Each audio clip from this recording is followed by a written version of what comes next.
Hello जी, नमस्कार, सत श्री अकाल। चलिए आइए मैं आप सभी के बीच सेट 5 का पार्ट 2 वीडियो लेकर आया हूँ। मैं आपको बता दूं कि क्लास 10th का 2026 एग्जाम के लिए ये एमसीक्यू है और 50 नंबर का था मेरा सेट, जो 50 से 25 क्वेश्चन मैं पहले करा चुका हूँ सेट 5 का पार्ट 1 में। और ये पार्ट 2 वीडियो है जिसमें 25 क्वेश्चन मैं अभी कराने वाला हूँ। और कौन सा सब्जेक्ट है? तो सोशल साइंस सब्जेक्ट है। आपको बता दूं, अब बहुत इंपॉर्टेंट क्वेश्चन है होने वाले हैं। आपको जो भी क्वेश्चन है इंपॉर्टेंट है, एग्जाम के लिए बनाया गया है, ठीक है। तो मैं आपसे बस एक छोटी सी रिक्वेस्ट करना चाहता हूँ कि आप वीडियो पे नए हैं तो चैनल को सब्सक्राइब कर दीजिए। और वीडियो को प्लीज, आपसे बस यही छोटी सी रिक्वेस्ट है कि आप वीडियो को लास्ट तक जरूर देखें। आप एक बार लास्ट तक देख लेते हो ना, तो आपको दोबारा कभी इसको रिवीजन करना नहीं पड़ेगा। एक बार देख रहे हो, एक बार आप पढ़ लोगे पीडीएफ तो आपको याद हो जाएगी, ठीक है। तो चलिए, आप बस मेरे साथ आप सुनो इसको, और ध्यान से मैं क्वेश्चन को 2 बार रिपीट करूंगा, आप भी रिपीट करो। आपको याद हो जाएगी मेरे साथ साथ। अगर नहीं याद होती है तो आप कमेंट करके बताओ मुझे, ठीक है। आप व्हाट्सएप पे भी हमको मैसेज कर सकते हो, कोई बात नहीं है। चलिए, 26 नंबर प्रश्न है कि भारत में लौह अयस्क का सबसे बड़ा भंडार कहाँ है? ठीक है। तो इसका जो राइट आंसर हो जाएगा वो हो जाएगा ओडिशा। क्वेश्चन मैं रिपीट करूंगा फिर से। भारत में लौह अयस्क का सबसे बड़ा भंडार कहाँ है? Option number B right answer हो जाएगा, यानी कि ओडिशा। भारत में लौह अयस्क का सबसे बड़ा भंडार कहाँ है? तो ओडिशा, ठीक है। मेरे साथ आप बोलते रहिए, आपको भी याद हो जाएगी, ठीक। उसके बाद 27 नंबर क्वेश्चन है कि थार मरुस्थल किस राज्य में है? थार मरुस्थल किस राज्य में है? इसका जो राइट आंसर हो जाएगा ऑप्शन नंबर ए राजस्थान में। थार मरुस्थल किस राज्य में है? तो राजस्थान में। थार मरुस्थल किस राज्य में है? तो राजस्थान में। कहाँ पे है? राजस्थान में, ओके। चलिए, सुंदर वन डेल्टा किस नदी का बना है? सुंदर वन डेल्टा किस नदी का बना है? 28 का जो राइट ऑप्शन हो जाएगा option number A Ganga Brahmaputra नदी। गंगा ब्रह्मपुत्र नदी, ठीक है। चलिए, 29 प्रश्न है कि भारत में मानसून कब आते हैं? भारत में मानसून कब आते हैं?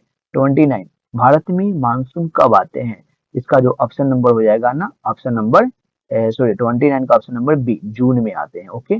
कब आते हैं? जून में आते हैं। भारत में मानसून कब आते हैं? तो जून में आते हैं, ओके। भारत में मानसून कब आते हैं? तो जून में आते हैं। चलिए, 30 नंबर प्रश्न है कि भारत का काला सोना किसे कहते हैं? भारत का काला सोना किसे कहते हैं? तो कोयला को कहते हैं। भारत का काला सोना किसे कहते हैं? तो कोयला को कहते हैं। ये सबसे ज्यादा कहाँ पाया जाता है? तो झारखंड में, ओके। भारत का काला सोना किसे कहते हैं? तो कोयला को कहते हैं। चलिए, अब आता है इकोनॉमिक्स यानी कि अर्थशास्त्र, ठीक। अर्थशास्त्र क्वेश्चन है, भारत की पहली पंचवर्षीय योजना कब शुरू हुई थी? भारत की पहली पंचवर्षीय योजना कब शुरू हुई थी? 1951 ईस्वी में। 1951 ईस्वी में, ठीक है। आरबीआई की स्थापना कब हुई थी? आरबीआई की स्थापना कब हुई थी? आरबीआई की स्थापना कब हुई थी? तो 32 का जो राइट आंसर हो जाएगा सी हो जाएगा, ओके। सी हो जाएगा, यानी कि 1935 ईस्वी में। कब हुई थी? 1935 ईस्वी में। भारत में पहली हरित क्रांति किस फसल में हुई थी? भारत में पहली हरित क्रांति किस फसल में हुई थी? ठीक है। 33 का जो ऑप्शन नंबर हो जाएगा वो हो जाएगा बी गेहूं, ओके। गेहूं। ऑप्शन नंबर कितना हो जाएगा? बी, यानी कि राइट आंसर इसका हो जाएगा बी गेहूं। ठीक है। 34 क्वेश्चन है, श्वेत क्रांति का संबंध किससे है?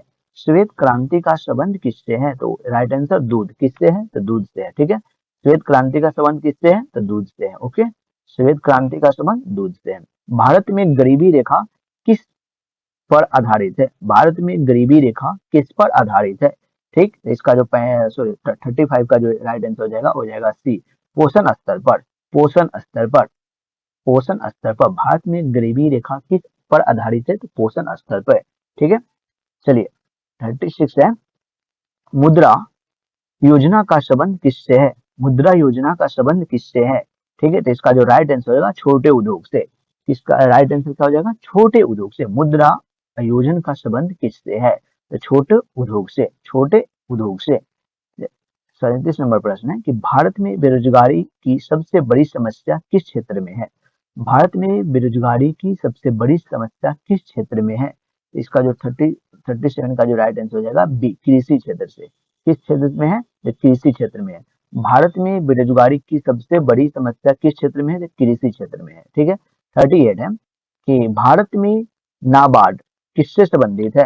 तो इसका जो राइट आंसर हो जाएगा ऑप्शन नंबर बी, यानी कि कृषि ऋण से, कृषि ऋण से, कृषि ऋण से। ओके, चलिए 39 प्रश्न है कि राष्ट्रीय आय की गणना कौन करता है? राष्ट्रीय आय की गणना कौन करता है? 39 का जो ऑप्शन नंबर हो जाएगा वो हो जाएगा B. Okay, option number B, CSO। कौन राष्ट्रीय आय की गणना कौन करता है? CSO। ओके, चलिए 40 नंबर प्रश्न है, डिजिटल इंडिया कार्यक्रम कब शुरू हुआ था? डिजिटल इंडिया कार्यक्रम कब शुरू हुआ था? 40 का, ठीक है। डिजिटल इंडिया कार्यक्रम कब शुरू हुआ था? तो वो 2015 में, 2015 में। चलिए अब यहाँ पे आपका सब्जेक्ट कंप्लीट होता है। अब जो 10 क्वेश्चन में कवर किया हूँ वो मिक्स क्वेश्चन है, हिस्ट्री सबसे है, ठीक है। सबसे पहले मैं बात करूँ 41। अभी तक हम वीडियो को आप लाइक नहीं किए हैं तो वीडियो को लाइक करें, कमेंट करके बताएं कि आपको कैसा लग रहा है। और ये जो है ना आंसर आप कमेंट करके बताएं कि 10 में से आपका कितना सही हो रही है, ठीक है। चलिए स्टार्ट करते हैं कि भारत में सबसे अधिक बोली जाने वाली भाषा कौन सी है? भारत में सबसे अधिक बोली जाने वाली भाषा कौन सी है? तो इसका जो राइट आंसर हो जाएगा 41 का option number C, Hindi. Option number C कितना हो जाएगा? हिंदी। ओके, और उसके बाद में मेक इन इंडिया का प्रतीक चिन्ह जानवर को बनाया गया है। मेक इन इंडिया का प्रतीक जानवर का बनाया गया है। इसका ऑप्शन नंबर कितना हो जाएगा? ए हो जाएगा, ठीक है। राइट आंसर क्या हो जाएगा? ए, यानी कि 42 का ऑप्शन नंबर ए सही हो जाएगा। किसको? शेर को। ओके, यूनो का मुख्यालय कहाँ है? यूनो का मुख्यालय कहाँ है? ठीक है, इसका जो राइट आंसर हो जाएगा न्यूयॉर्क में। कहाँ पे? न्यूयॉर्क। यूनो का मुख्यालय कहाँ है? न्यूयॉर्क। यूनो का मुख्यालय कहाँ है? न्यूयॉर्क। देखिए मैं इसलिए क्वेश्चन को रिपीट कर रहा हूँ, आप मेरे साथ रिपीट करो, आपको याद हो जाएगी, ठीक है। बस थोड़ा वॉल्यूम जो है ना, साउंड, उसको कम कर लो। आप मेरे साथ रिपीट कर लो या बढ़ा लो, कान में हेडफोन लगा लो, ठीक है। आप रिपीट करो मेरे साथ, आपको याद हो जाएगी पूरा का पूरा। चलिए अब बात करते हैं आगे। विश्व व्यापार संगठन, विश्व व्यापार संगठन WTO का मुख्यालय कहाँ है? 44 का जो राइट आंसर हो जाएगा ऑप्शन नंबर बी, जेनेवा में। भाई बहुत क्वेश्चन इंपॉर्टेंट है ये, ठीक है। ये क्वेश्चन बहुत बहुत इंपॉर्टेंट है। विश्व व्यापार संगठन WTO का मुख्यालय कहाँ है? तो जेनेवा में है। ओके, भारत का राष्ट्रीय फल कौन सा है? भारत का राष्ट्रीय फल कौन सा है? 45 का जो राइट आंसर हो जाएगा ऑप्शन नंबर बी, आम। भारत का राष्ट्रीय फल कौन सा है? तो होगा आम। भारत का राष्ट्रीय फल आम। ओके, चलिए भारत में सबसे अधिक घनी आबादी वाला राज्य कौन सा है?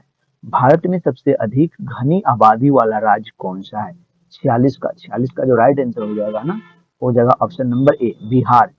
अधिक घनी आबादी वाला राज्य तो बिहार हो जाएगा। ओके, इसका राइट आंसर क्या हो जाएगा? ए हो जाएगा। ओके, चलिए 47 का, भारत की मुद्रा किसके द्वारा जारी की जाती है? भारत की मुद्रा किसके द्वारा जारी की जाती है? तो RBI के द्वारा। किसके द्वारा? RBI के द्वारा। Option number B right answer हो जाएगा। भारत की मुद्रा किसके द्वारा जारी की जाती है? इसका जो राइट आंसर होगा ना, RBI के द्वारा, यानी कि ऑप्शन नंबर बी हो जाएगा। ओके, अमर जवान ज्योति कहाँ स्थित है? अमर जवान ज्योति कहाँ स्थित है? अमर जवान ज्योति कहाँ स्थित है? 48 का जो राइट आंसर हो जाएगा ना, वो होगा दिल्ली, ठीक है। दिल्ली कहाँ पे है? दिल्ली। चलिए 49 है, भारत का राष्ट्रीय पशु कौन सा है? इसका आंसर जो होगा ना, आप कमेंट करके बताइएगा। ऑप्शन ए है शेर, ऑप्शन बी है बाघ, ऑप्शन सी है हाथी, ऑप्शन डी है हिरन। तो आप कमेंट करके बताइए इसका राइट आंसर क्या होगा। ओके, 49 का। चलिए 50 का है, जय जवान जय किसान का नारा किसने दिया था? जय जवान जय किसान का नारा किसने दिया था? इसका जो राइट आंसर हो जाएगा ना, ऑप्शन नंबर बी, ठीक है, शास्त्री जी ने, ठीक है। Option number B. चलिए अब आप कमेंट करके बताइए आप कि आपको इसमें से 10 में से जो लास्ट का 10 क्वेश्चन मैंने रिवीजन करवाया हूँ, उसमें से आपका कितने सही है, और इसका कमेंट करके आंसर बताइएगा, ठीक। और आपको वीडियो पसंद आया हो तो प्लीज वीडियो को लाइक करके अपने दोस्तों को पास शेयर करना जरूर। चलिए ठीक है, थैंक यू, फिर मिलते हैं नेक्स्ट वीडियो में।